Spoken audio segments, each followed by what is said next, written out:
Hi, this is Dr. MJ coming to you from beautiful Boston, Massachusetts. This is the Women in Dentistry podcast, where we feature women in dentistry making waves and leading the industry through the next decade. I am your host, Dr. Mary Jane Hanlon, a former dental assistant, dental hygienist, and now dentist.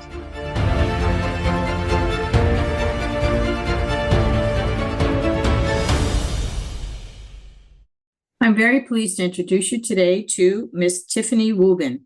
Tiffany is the founder of the Hygienepreneur, empowers dentists to optimize their hygiene department's performance and profitability through innovative training and workshops. As a consultant and speaker, she transforms dental hygiene practices with a focus on actionable strategies that achieve groundbreaking results in renewed hygienist engagement.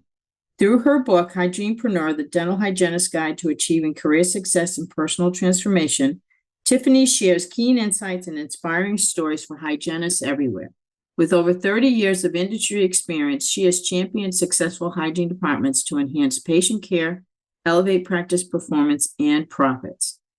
It is now my pleasure to bring you to my interview with Tiffany Wuebben.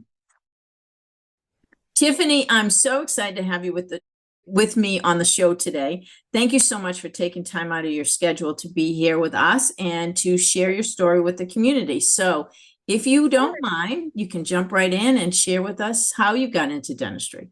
Well, thank you so much for having me on the podcast. Gosh, to be amongst the women in dentistry, I mean, all about leadership and empowerment, right? I mean, that's what we're striving for, is to really embrace our community and support one another. So thank you so much for supporting me in my journey as a hygienepreneur, as the hygienepreneur. And I love that, by the way. You. I love that, by the way.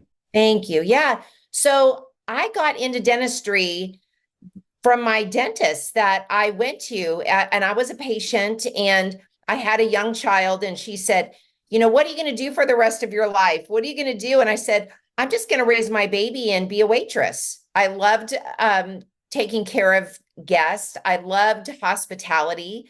And I thought that would be my road, that would be my direction as a profession, And she thought different. She says, you've got some people skills, and I need some help. And I've always liked you. So how about after I'm done taking care of you, you throw a lab coat on and assist me with a procedure? And I was like, wow, okay. So that was the first time a dentist supported me, and it wasn't the last. So, I started assisting with her, and then I gravitated towards her front office. This was a very, very small, intimate practice. And I was lucky to be able to work there and really grow in the field and learn in that type of environment that was, very small. And she would help me with my verbiage.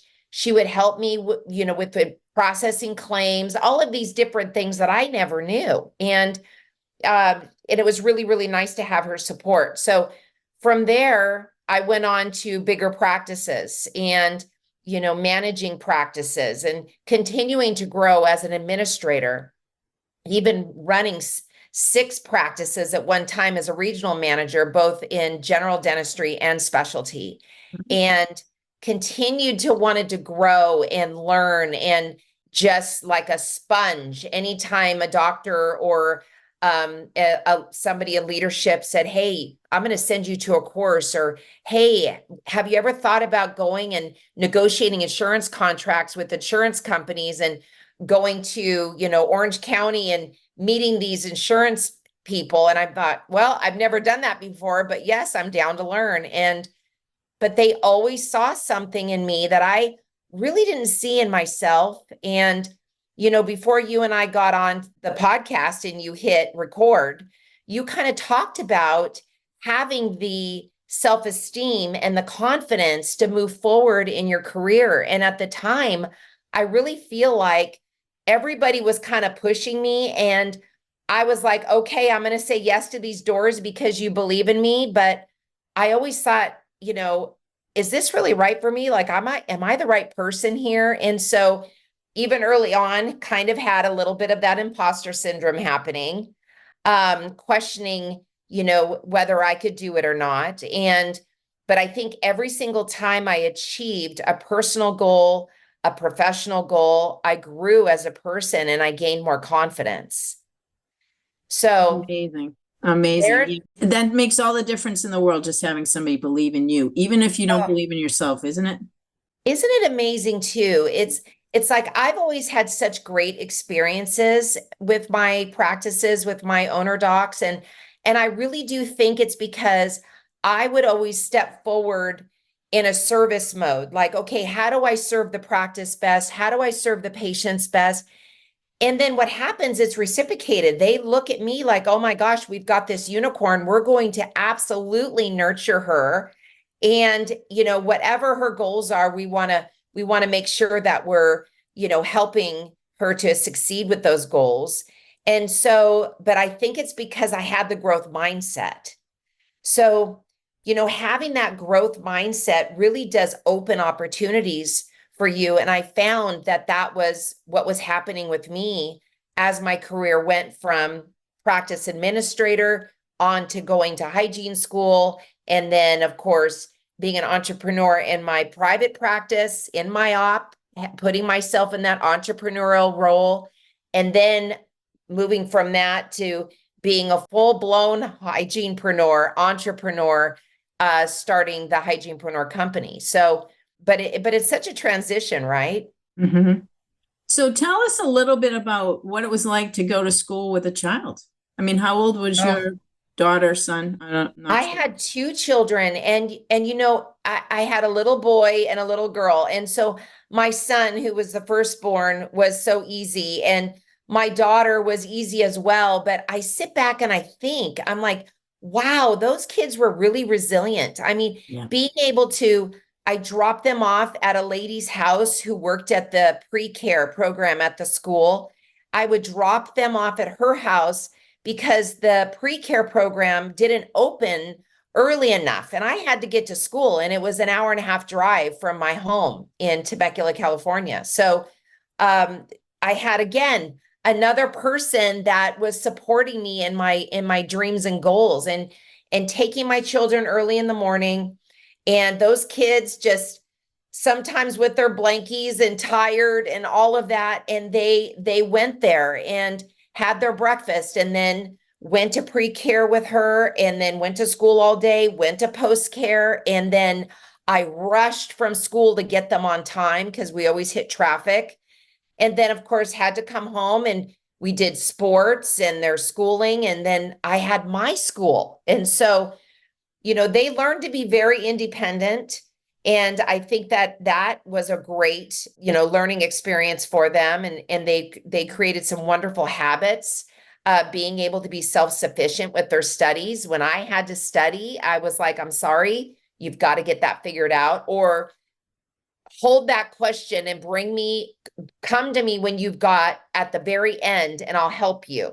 It was kind of like that, like super time management, because we didn't have enough time.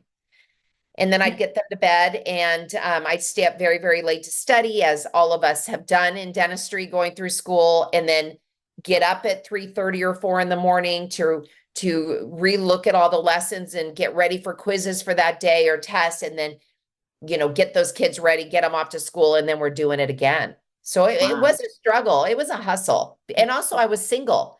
I was just going to ask you whether or not you had a partner to do this with. Yes. So when I became single, that was the thing. It was like, okay, do I go back to school and become a dentist? I had to kind of dodge and weave the situation and say, okay, I'm now a single provider for my home and my two children. So what do? Do I go to hygiene school? Do I become a dentist? Do I leave dentistry altogether and go outside of, and maybe go back to hospitality, where I worked at the Ritz-Carlton and La Costa Resort and Spa, and I did love serving people. And I think, choosing hygiene, the whole foundation on why I chose hygiene was, number one, it was less school and less expensive than going to dental school. But number two, it gave me and it fed me in that quest to serve people. I've always had that quest to really make an experience for anybody that was a guest in my home or at the resort or at the dental practice, it was always about how to elevate that person's experience in that moment. And so dentistry allowed me to still, practice that and have fun with that. And I really continued to grow and strive, and I really did make the right decision. I mean, looking back, I 100% made the right decision. A couple of things came up in your conversation there. One is the Ritz-Carlton training that you Yes. received.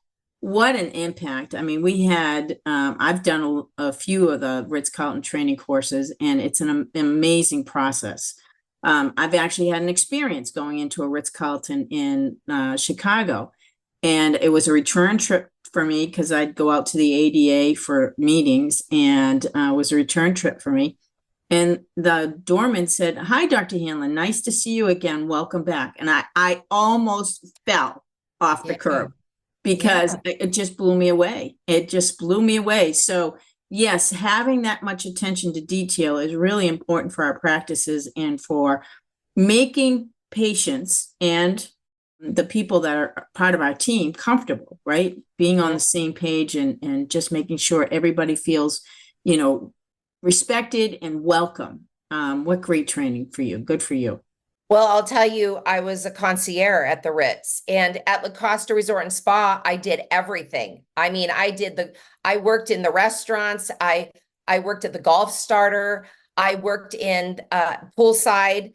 I even helped babysit the members' children. And that was an elevated experience, just providing that fun movie night with all the fixings, the next level 5-star white glove service to 4-year-old, 5-year-olds, 8-year-olds. I mean, so it wasn't just the adult guests, it was treating families and having them feel like they're the only ones in the resort or they're the only ones in the dental office. And how do we separate ourselves from the businesses down the street? Yeah. How do we differentiate ourselves from them?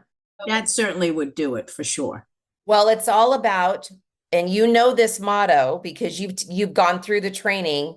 We are ladies and gentlemen serving ladies and gentlemen. And so the Ritz-Carlton way, its whole mantra and everything that it says, and the way and the way the brand makes you feel, when you walk into the Ritz and they greet you by first name. Yeah. They already know your likes and wants.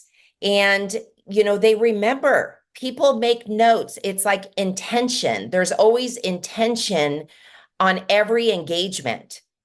And so when I go into practices and I'm helping elevate their hygiene departments, everything is with a purpose. Everything's with intention. What do you want to succeed? What do you want to achieve? It's the lifetime patient. You want the lifetime patient. And so, hygienists have an amazing gift. And I always say this, we can build trusting, lasting relationships with even new patients in 5 minutes. Mm-hmm. I've done it. I've seen it. I've grown teams from 2 to 9 hygienists to be totally hygiene driven on hospitality-based care, and seen practices busting through the seams because the hygiene department has absolutely built the whole practice. And then the doctor comes in and does all the beautiful dentistry that they do, delivering that wonderful care. And then you've got the rest of the team that they're the glue, right? Yeah. And then the culture is there, the patients feel that vibe, the team does, and then it's reciprocated and it's repeatable and it just works. That's amazing. So you did clinical hygiene for how long? Gosh, well, I left the op about a year ago, but I kind of still am in the op because I hold 2 licenses in Tennessee and California. And so I show up to practices in my scrubs, boots on the ground. And in those 2 states, I can work side by side with the hygienist in the clinical setting doing procedures. Now, practices that I help outside of those 2 states, I still show up in my scrubs and I help and I assist and, just be there in support and doing that hands-on training with the teams. And so I kind of still feel like I'm in that clinical setting, but formally I've been practicing since 2005. Mhm. So, I have almost 30 years of dental industry experience, starting from practice management, insurance billing, case presentations, insurance negotiations and contracts, running large group practices and individual small practices. And then, of course, doing clinical hygiene and then now training hygiene teams and helping dentists grow their practices. So, it's been a really nice evolution for me. And it's really neat to kind of go back to my roots and say, oh my gosh, like I have one practice that I am overseeing the whole entire practice. And so it's really neat for me to have some training on case presentations and how to do that and, wear a different hat for the day and really inspire and give information to team members that will help them do their jobs that much better and at a reduced stress. Absolutely. Absolutely. So tell us a little bit about the book process. How did that come about? Is it culmination of all of the training that you've done into one, big fat book or what is it? I mean, how did it come about? So it's kind of an interesting story. I started writing the book before I knew I was writing the book. I've been writing systems and operations for years for my different doctors and really for my last doctor who I worked for 11 years. And I still am partnered with him and helping him with his practices. But I was really doing a lot of systems and operations writings for his practice. And so I would come up with these ideas and then thankfully he would engage with me, but I would text him at like 5 a.m. with these ideas. I'm like, oh my gosh, I got this great idea. And what time are you going to be in the practice? And then I work generally Tuesday, Wednesdays, and Thursdays from 7 to 7. And so he would be there bright and early and I'd walk through the door and he'd say, okay, give it to me. What's going on? And so I'd say, oh my gosh, this is something, if we integrate this, the hygiene team is going to excel A, B, and C. And I wrote this whole thing, this whole program, and here it is. And I present it to him and then he'd look it over and go, okay, this is amazing. Let's tweak it here and here. So there's the collaboration. Right. And so there was just one operation that was written. Well, over the years, I had written many, many. And so it got to a point where he said, you know what? You should write a book. And I went, what? I said, I don't even know how to do that. And so thankfully I had met my future husband who owned Content Launch and who wrote books for C-suites and produced books for C-suites and KOLs in their different industries, all over the world. And he had written 3 books himself on marketing and speaks around the world on marketing. And so he was telling me the same thing because he would see me writing these things and he's like, why aren't you writing a book? I go, isn't that funny? Dr. Brown said the same thing. And he goes, you need to start writing it. So I started writing it and it took me 2.5 years. During the pandemic, I finished it. I had a lot of pressure because I would go to these different meetings with my doctor and he would introduce me and say, she's writing a book. And I'd say, why are you putting it out there? And he says, because now you're going to finish it. Now you're going to finish what he it. was doing. He always knows what he's doing. Oh my gosh. He's so funny and brilliant and just, he knows things before I know it. Mm-hmm. And so, yeah, so the book, I mean, I finally had to put it down because my husband said, you're done. Save it for the second edition because I just kept writing. It's just these patient experiences would come to me and I would speak into my phone in between patients and say, don't forget chapter 25, and I would say the experience with the patient or the situation that occurred with the team member. And I would speak it into my phone and then come home and articulate it, write it out, and then put it in that chapter. And so, yeah. So then my boyfriend, John, who now is my husband, was like, okay, you're done. Give it to me. And I was like, I don't think it's ready. He's like, it's ready. Right. So thankfully, the book has been very well received. We've had the nominations for, best author. And, I have a lot of folks that, give me such wonderful testimonials for it. And I had a great person write the foreword of my book, Dr. Mark Costas, who in my book is he's a genius, an amazing person, and just operates with such great integrity in helping others. And so it felt very natural for me to ask him. And when he said yes, I was just very grateful. And so I'm in the process of writing the second edition right now, and it's going to be the dentist guide.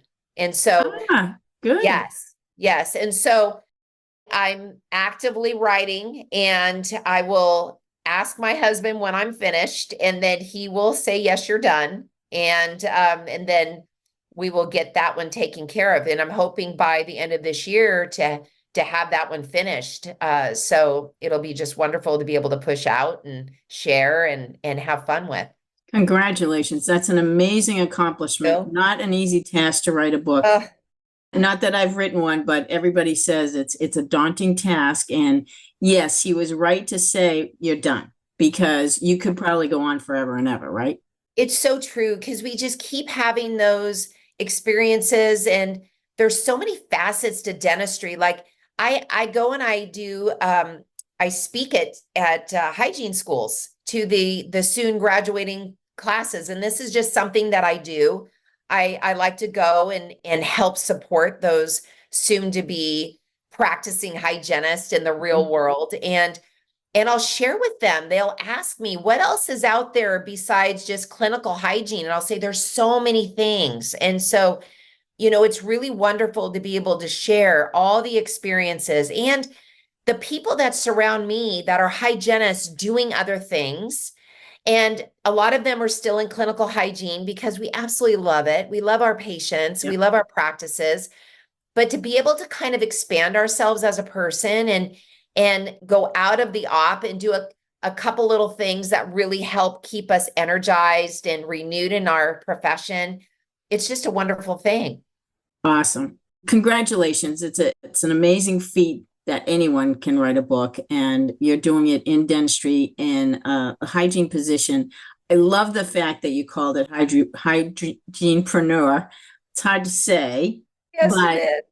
it's a wonderful title, because that's what, a good hygienist is always thinking about the bottom line of the dental practice, because, if they're not productive, we're not productive. If they're not pushing themselves to do a little, and I actually work in an amazing practice right now that has 3 hygienepreneurs who look at it every single day for the owner dentist. I'm not, I'm an associate because I don't want to own anymore, but it's a great thing to see 3 of them in one location. So they must have had a little bit of input from you at some point.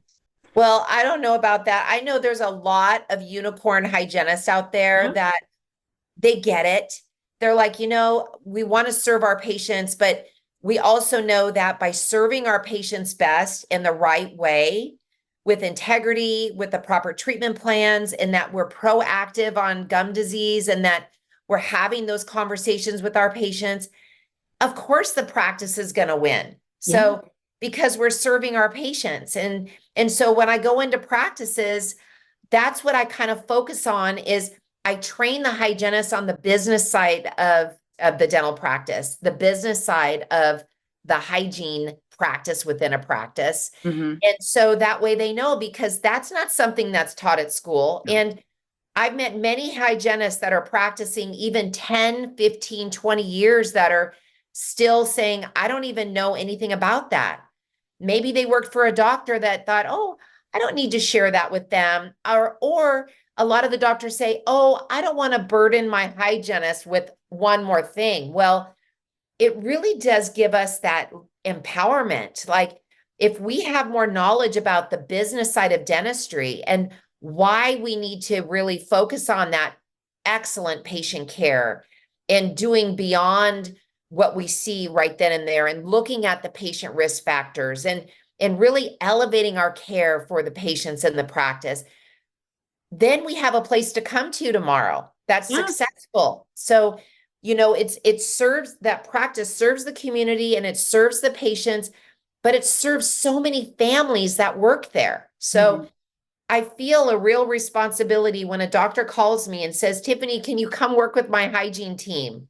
Can you come work with them and share and inspire them with the knowledge that you have and what you've seen and because I really want to elevate my hygiene department. I just don't know how to do it. And so, I speak hygienist to hygienist, and I'm all in a supportive role. I mean, hygienists are absolutely wonderful people. And when I talk to the front office, the same. I mean, I wore that hat for many years.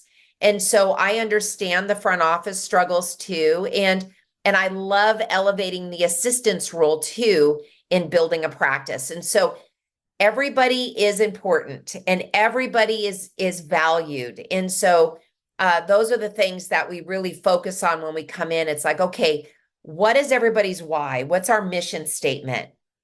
What did the doctor write for the practice mission statement? Now, what's the hygiene department mission statement? And did we write it all together?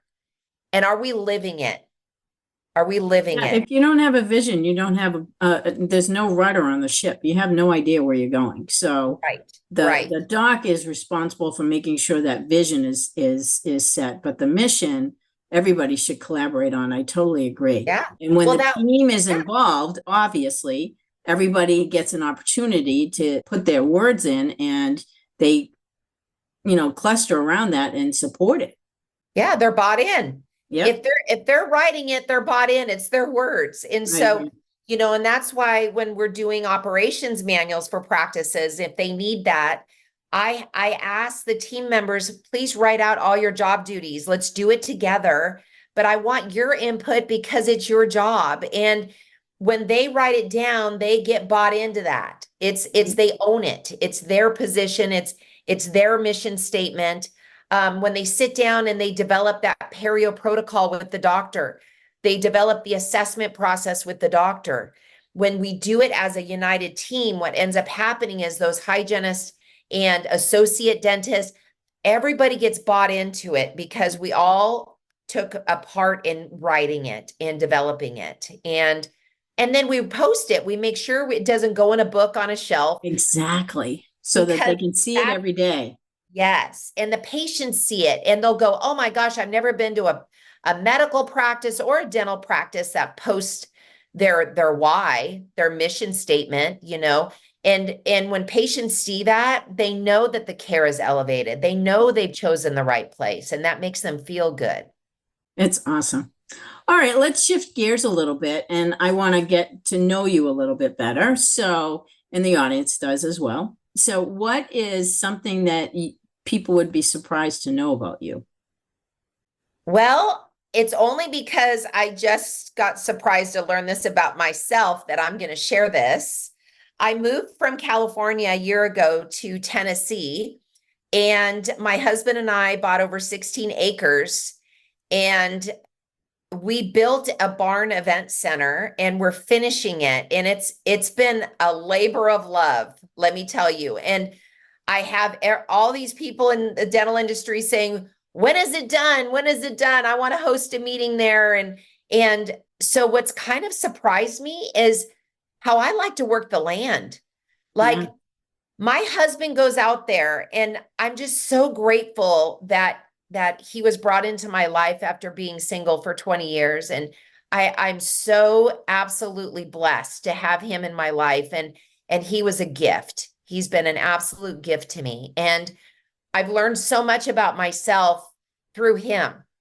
And, he said, we were country kind of people, when we grew up in Vista, California. I mean, I had 2 horses, I raised a cow. But then I went to high school and it was kind of like, we started playing sports and the whole horse thing, it wasn't interesting anymore. And I started riding again as an older person and I missed horseback riding. And then when we moved here to Tennessee, right outside of Nashville, I didn't realize how much I missed working on the land and developing property and yes, pulling weeds and getting out there and doing the hard work and working a bush hog. Like, I mean, here I am and John was bush hogging the land and I'm like, hey, this is my land too. Let me bush hog. And so there I was running behind this bush hog. And so, kind of a surprising thing that it's like, we as professionals, we can have a life outside of dentistry that is complete polar opposite, What we do every day. Yes, I yes. actually have my own John Deere as well. Oh, I love landscaping. yeah, It's my it's so favorite thing. invigorating to be outside, isn't it? It's so wonderful. And I think as dental professionals, we take something we transform something that isn't very pretty into something very pretty, Yeah. right? Like in dentistry, you take a imperfect looking tooth that has a big cavity and you make it beautiful and disease free. Well, and in hygiene, same. I mean, we get totally, hyper focused on an area of calculus and we hone in and nerd out on the fact that we get a beautiful before and after. Well, when you're working the land, it's the same thing. Sure.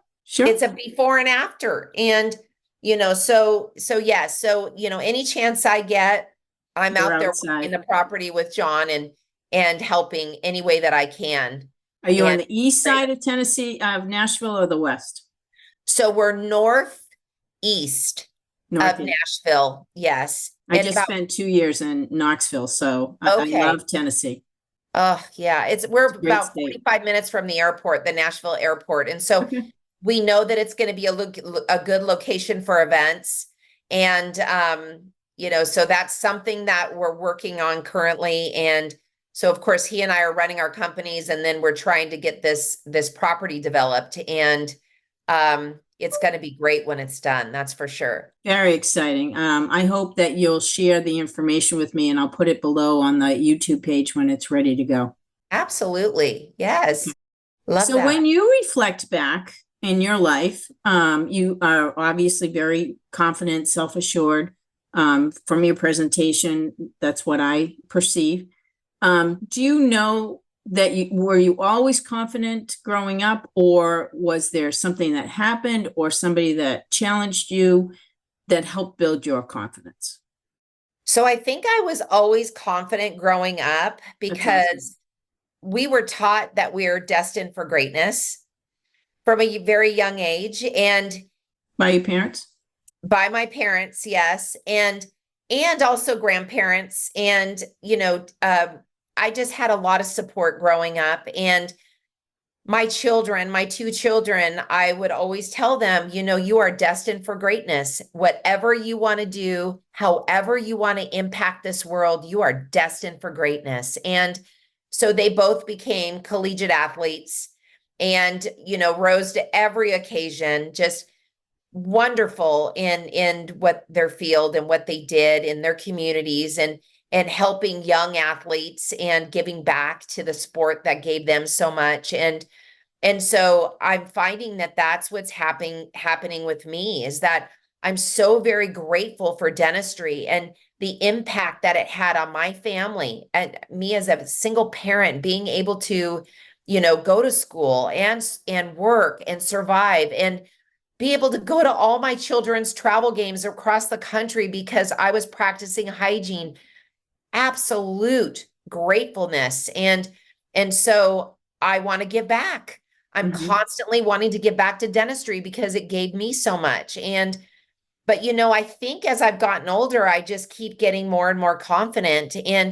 But I think it's because the community just keeps embracing me and keeps supporting me. I have a really good tribe of people around me that are always positive and motivating and telling me I'm wonderful. I mean, it's just so nice. And then of course I tell them they're wonderful, and we just do these love fests, and it's just so cool. And as I speak a lot in dentistry, and I reflect back to when I first spoke, and to events that I'm doing now, and the evolution just as a speaker and presenter. And I'm like, wow, I've really grown. And we just kind of have to give ourselves some grace sometimes, Absolutely. and sit back, and as women, I mean, this is the Women in Dentistry podcast, and sit back as women and go, wow, look what everything I did. I'm such a good multitasker. I'm so great with time management, and give yourself some kudos, Absolutely. and making sure that you're loving on yourself, because I see the women in dentistry. I see what everyone's doing. I see what you're doing. And it's just exceptional, and it's motivating. It motivates us to come to really want to be more and do more. And when we have other like-minded, strong women around us that are pushing us to continue, to do our thing, right?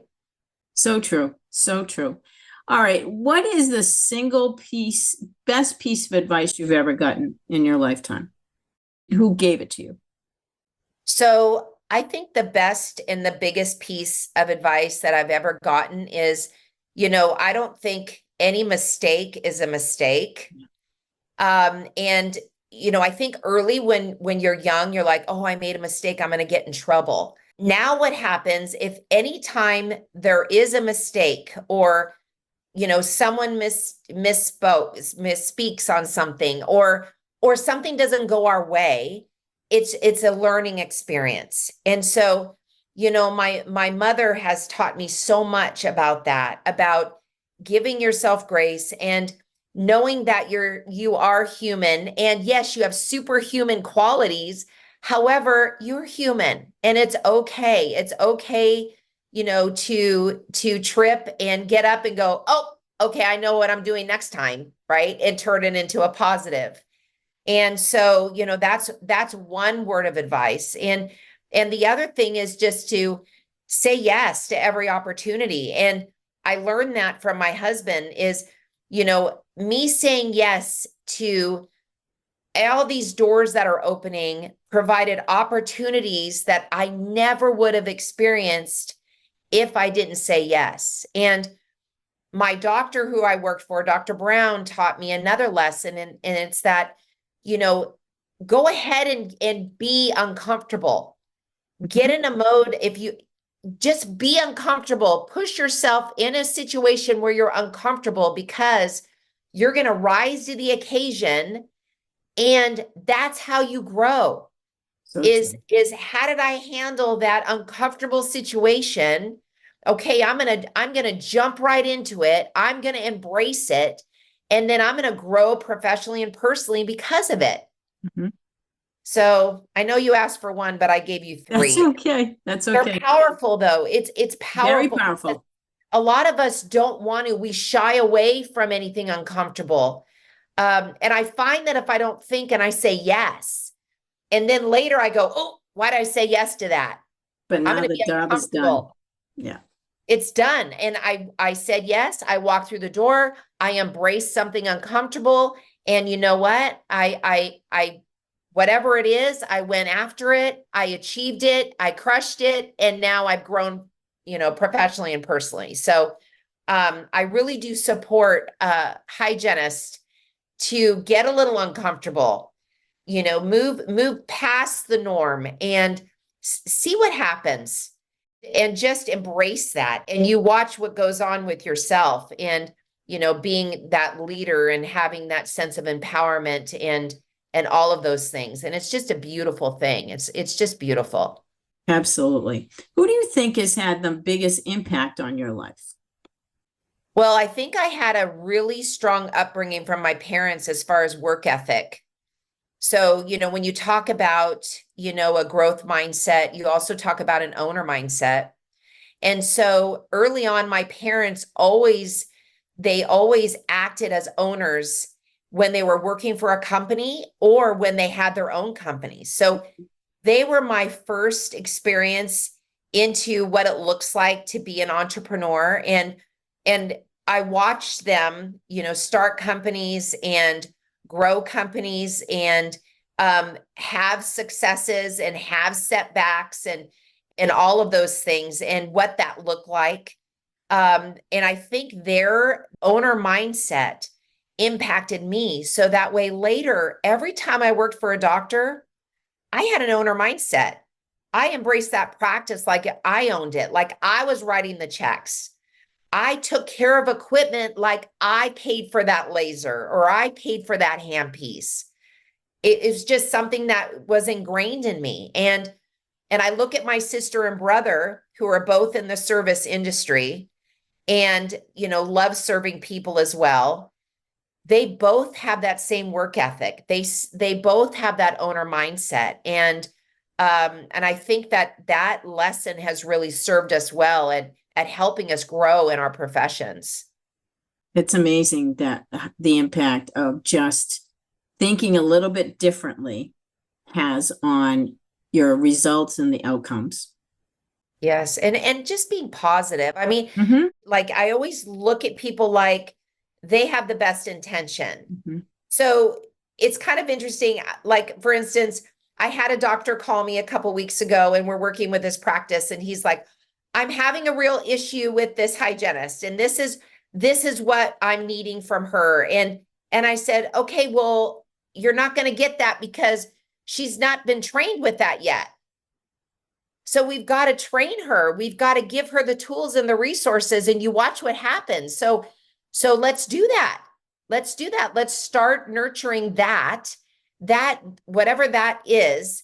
We look at that person and say, okay, have they had the training? Have they had the influence?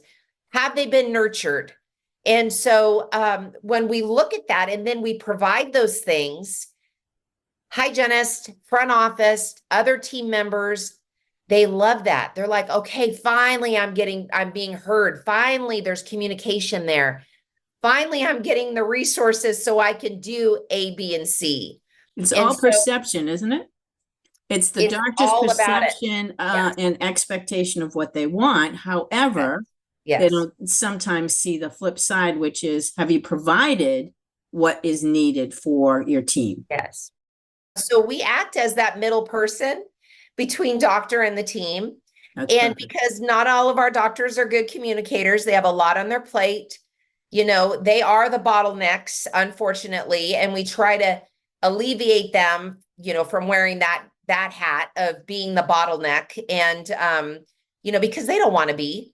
No. They want to be able to, lean on their team, provide their dental services to their patients, and then just kind of have that practice run itself like a well-oiled machine, like a train on rails. And so we help assist with that. We really do. And it helps relieve a lot of stress off of the doctor, the team, and that culture that we come in and kind of highlight. It makes it that much better. Absolutely. Have you ever had an aha moment where you realize you're doing exactly what you were supposed to do? Yes. I mean, I have that all the time when we go in and we always do an initial analysis of the hygiene department. And so we establish our baseline, right? Just like when we're doing a patient assessment, we establish our baseline where we're at with the patient, same with the hygiene department. And then we look at it every single month. And it's cool because I already know that these things are going to happen because I've seen it over and over again, these positive. But the real aha moment to me is when the hygiene team has an aha moment, when the doctor has an aha moment, when they sit back and go, oh my gosh, I can raise my perio percentage within 90 days by, 20%, 15%, 30%, and they have their own aha moment. And I sit back and I go, oh my gosh, this is awesome, because their eyes are wide open like a young child. They're just like, okay, give me more. I'm ready for more. I believe. And it's cool, to see those things happen for sure. That's amazing. It's great feedback for us personally. So what obstacle or challenge, either one, however you want to describe it, have you overcome that you're really proud of? So I think that the challenge that I've overcome is, always making sure that, number one, we are 100% serving the practices that we take care of. And a lot of times what ends up happening is we end up doing more than anticipated. It's like we over deliver, right? And so I think the challenge is really making sure that we are doing everything that we can to elevate that practice and having those impactful conversations with the doctors and making sure that the team is absolutely in the communication with all of that. Mhm. And I think so, summing it up, I think the main challenge would be having the time to communicate with the teams and making the time. And for practices to have the time set aside for training. So yes, I think that's what it is. It's all about making sure that we have time for training and time for extra education and time for that professional development. And so, when we talk to our doctors, it's sitting down with them and saying, okay, we know that we've got to set aside this time every single month. And we want to encourage the doctor to have that time with his or her team. So that way they can all be on the same page, stay calibrated, and continue to collaborate and nurture that partnership between the team and the owner doctor. Yeah, I call it CANI, constant and never-ending improvement. Yes, Yeah, yes. I learned that a long time ago. Do you have a personal motto or mantra that you live by every day? Operating with absolute clarity. I'm very, very clear in my language, in every message that I say. I believe that when you're clear, then there's no miscommunications or it reduces miscommunications. Operating with integrity, making sure that whoever I'm working with, that we're aligned and, that we have the same values. That's very, very important to me. And, I think when I live by that every day, then when I go to bed at night, I can sleep very well knowing that I served the right people and that they got the service that they needed from me. I did a really good job for them, and that we operated with integrity and absolute clear communication, and that's important. That's awesome. Now, if you were to meet a young person, male or female, doesn't matter, that is thinking about going into dentistry today, what would you tell them? So the biggest advice that I would give is to continue educating yourself. Go to the conferences with intention of bringing pearls back to the practice.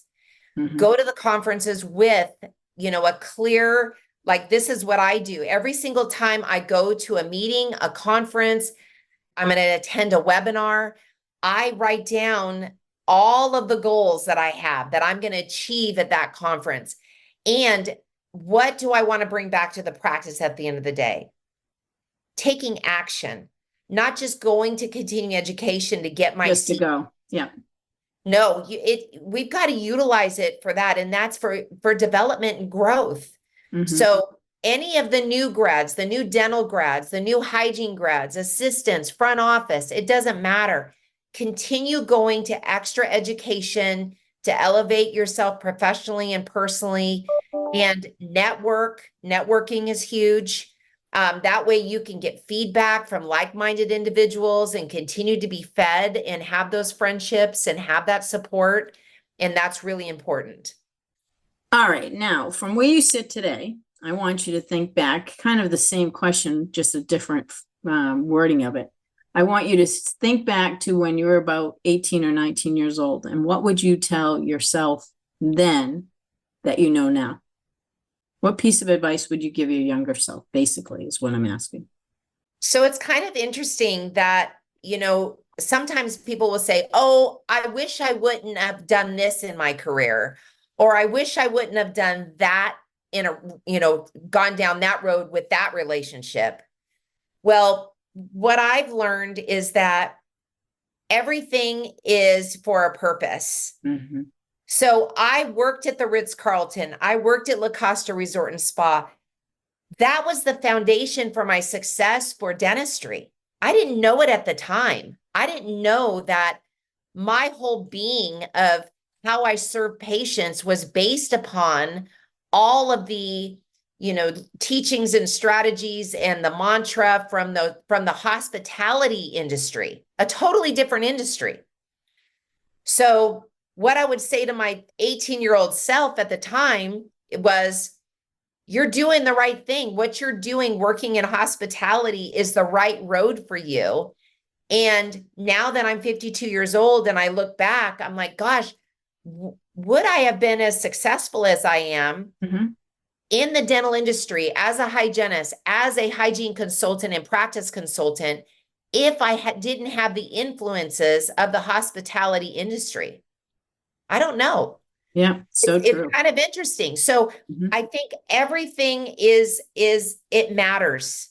So every time I worked for a doctor that was amazing, supportive. I mean, we talked about these doctors that supported me along the way, and that just continued to drive me and elevate me to a whole other level of profession. Even down to the ones where because I temped in over 100 practices to get the content for this book as well. And I didn't share that with you, but I would go into these practices and some of them were not rising to the occasion. They were missing opportunities.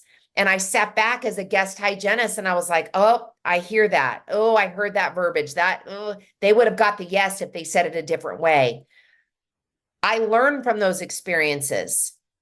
I learned what we were doing right in the industry. I learned what we could do better in the industry. And then I put some of it in the book. And Excellent.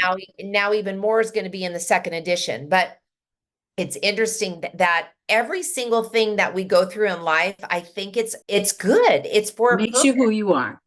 Yes, It yes, contributes to your success for sure. yes. All right. So how do you define success? So this is a real easy one. I define success by feeling absolute joy every day in what I'm doing, not happiness. It's like people will strive for, oh, I'll be happy if I had $1 million, or I'd be happy if I only worked 2 days a week and I made $1 million a year. It's for me, I find joy when I get to serve people. When I wake up in the morning and I feel that sense of joy in what I'm doing personally in my relationships, when I feel and act with joy in my professional endeavors and my professional relationships, that's success to me. It's not about the money. It's not about, all it is important because we need to provide for our families. However, it's not about finding happiness. It's about operating in pure joy and just having a smile on my face and just having fun Yeah. and having fun. And I can already tell the answer to this question. Do you feel successful? 100%. Yeah. I feel like I've achieved success. I love my life. I love my family. I love all my friends. I love my dental family, the community around me that has embraced me and elevated me and in the way I am, because I think being authentic and true to yourself is super important. And I love that the community has embraced me for me, and having that joy and also like satisfaction in a job well done and creating something out of nothing is very exciting. And so we get to do that every single day that we operate, and it's fun and It's a great life, so much girlfriend. joy. It is a great life. All right. So anybody in the audience that might be listening who wants to get your services, tell us how to find you. It will be on the bottom of this page on our YouTube channel. But I just wanted you to have the opportunity to say it out loud. Absolutely. So at the website, thehygienepreneur.com, so much information is there. And of course, I would like to give the link to your audience so they can download the book, the PDF version of the book as a courtesy. But we do workshops all the time, at boot camps. We come in and serve practices. We have a lot of different educational platforms that we help practices elevating their hygiene departments, and we use those wonderful workshops and boot camps and different training methods to do so, and it's wonderful. Tiffany, thank you so much. Yes, thank you so much for being with me today and sharing your time. I really do appreciate it. Some great tidbits for everybody. Well, I appreciate you and your time, and I appreciate the audience. And again, I just love the community so much. And if anybody needs my help, please reach out. I would love to get to know you and see what's happening in your world. Thank you so much for this podcast. Appreciate you so much. Awesome. Thank you. Thank you so much for listening to the Women in Dentistry podcast with Dr. MJ Hanlon. If you like our show and want to know more about us, check out our website, thewomenindentistry.com, or please leave us a review on iTunes. Join us for our next episode as we bring you another amazing woman leading the way for the next generation.